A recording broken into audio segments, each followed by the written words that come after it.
The idea of having a quiet mind. When I first started practicing meditating, which I encourage people to do, not from any Far Eastern guru loincloth kind of thing at all, but as a way of understanding that there's another dimension. If I were to take you, the listener, and to put you in chains, and to put you in a dungeon, and to deny you light and human contact for the rest of your life, you would probably say to yourself, this is the end. This is the end. I can't handle this. There are some people, believe it or not, among us, who, if you were to do that very same thing, would say, this is a beginning. There's a whole world there. If any of us were forced to learn how to go into that world, we would discover many, many, many things about ourselves. And I'm talking about the world of the mind. It's not an accident that all of the great spiritual masters have encouraged a kind of meditation of one kind or another, and that most advanced people, most awakened people, practice it on a regular basis. It's not an accident. You begin to discover how slimy your mind is.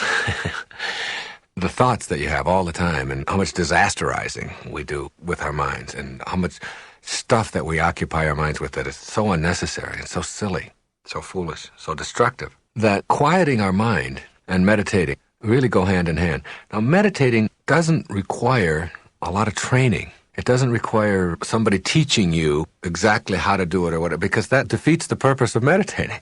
When you meditate, you really want to go in there and quiet your mind. And what you want to be able to do in your life is to have an open, but not a rampage going on inside of your mind, not 1,000 thoughts barraging it. And these thoughts that you have, these are yours. These are your creation. I used to tell people as a therapist, if you don't believe that you're in control of your thoughts, then I want you to tell me who is. Then I want you to find all those people who are in control of your thoughts and send them all to me. Then I will treat them, and you will get better, which is absurd. Obviously, you're not going to get better by treating somebody else. You are the creator of thought, which means that in some metaphysical way, you're the creator of your life. Thought originates with each one of us. But most of us have trained ourselves to believe that whatever we think just sort of happens, and thoughts just sort of, I call it the pop-in theory, They just sort of pop in, and I can't help it. Boop, there's a thought, and it's just there. And I can't help it, it just happened. That isn't true when you train your mind. We spend so much of our energy training ourselves in all kinds of areas. We train ourselves in business. If we're going to get a new computer system, we go out and we spend millions of dollars in a company, and we train people how to work it. And we want to become good at golf or swimming or tennis or backgammon or anything that you can think of. We know that we got to go out and we got to practice, and we got to train ourselves. We train ourselves, and we ignore our mind, which is 99% of who we are. We just completely ignore it. Like there's no training available for our minds. And we can all do that. I've really learned how to do it myself. No one ever taught me.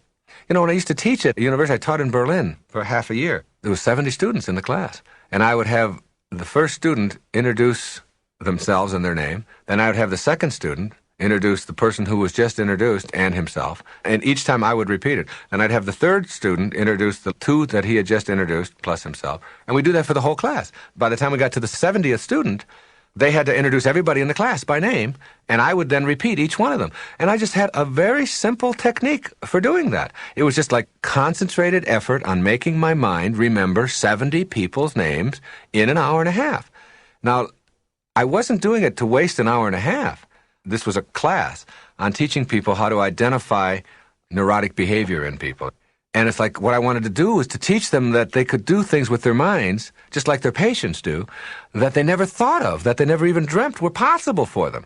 2 weeks later, 3 weeks later, they would have like 80, 90% recall.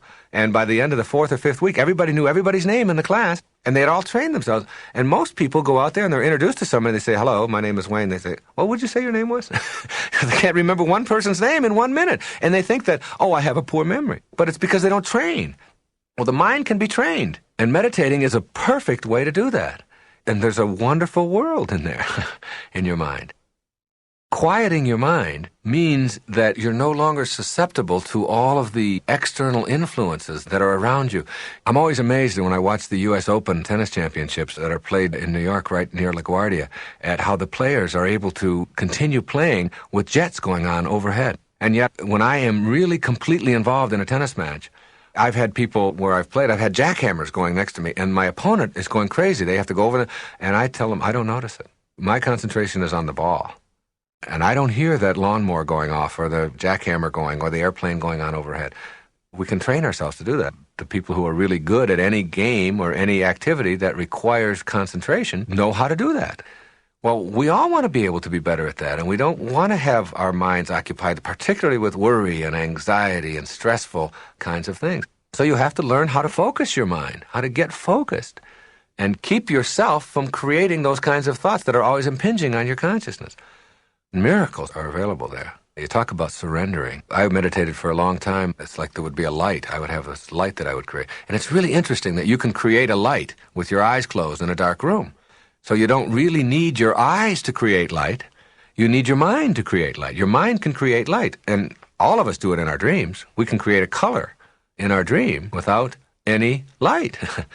So that our minds are capable of producing that, and our minds can create smells, and we can create sounds. We do all of that in our dream, and that's just a pure thought state. So what you want to do is get to that pure thought state.